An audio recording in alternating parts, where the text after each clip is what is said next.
Yeah, 6 seconds, the main engine's light, 3 giant main engines, 1,000,000 pounds of thrust, but you don't go anywhere because you're bolted to the launch pad by these 8 giant bolts. Then the clock goes 5, 4, 3, 2, 1. At 0, those bolts are exploded open, the solid rocket motor's light, and it feels like the hand of God is just lifting you off that launch pad and is throwing you into outer space. And I know, on this video, or maybe if you've ever been to a shuttle launch in person, it looks like the space shuttle lifts off slowly. When you're inside, there is nothing slow about this. You get the feeling you're going somewhere, you're not sure where you're going, but you know you're not coming back to Florida. And within 8.5 minutes, those engines cut off and you're flying around the Earth at 17,500 miles an hour, separate from that external tank. Sometimes people will ask me, they'll say, "Hey, Scott, what does it look like when you punch a hole in the sky?" I'm like, I don't know. Never looked out the window once. 2 flights, front seat of the space shuttle, never occurred to me to look out the window. I'm actually pretty disappointed about it now. But you might wonder why. Well, in the Navy and at NASA, one of the big things they taught us is the whole concept of compartmentalization. Understanding the stuff you have control over and understanding all the stuff that doesn't matter. And that's always been key to my success in anything I've ever done.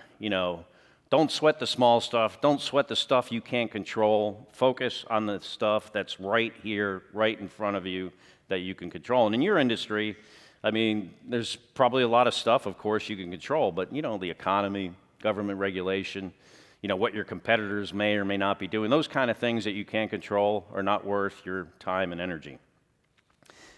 So I never looked out the window until on my first flight, I was in space for about 20 minutes. I just glanced and saw something on the horizon. I didn't even recognize what it was. And I said to the commander, I said, "What is that?" I think I put another word in there, but I said, "What is that?" And he says, "That's the sunrise." And as the sun came up, I just saw how breathtakingly beautiful our planet Earth is. Almost like someone took the most brilliant blue paint and just painted it on a mirror right in front of my eyes. And I knew right then and there I would never, ever see anything as beautiful as our planet Earth again. This was on my first flight. My second flight, pretty soon we're at the space station, helped build the International Space Station, up there for a couple of weeks. And I came back from that mission, and that's when NASA assigned me to fly what I used to call a long-duration flight of 159 days. And that was in 2010, 11. Came back from that mission. And that's when NASA started talking about this idea of sending 2 people into space for a year, or it turned out to be nearly a year.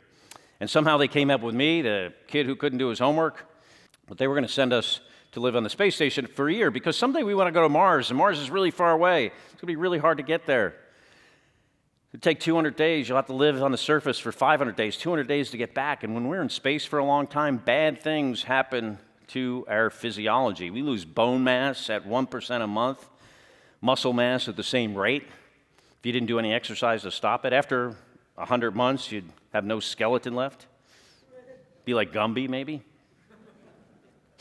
There's effects on our immune system, our microbiome, cognitive effects on our vision, the effects of radiation we get, anywhere from 10 to 20 chest X-rays of radiation every single day. And it'll be even more going to Mars. So these are the type of things we have to understand, the human system, but also, the engineering systems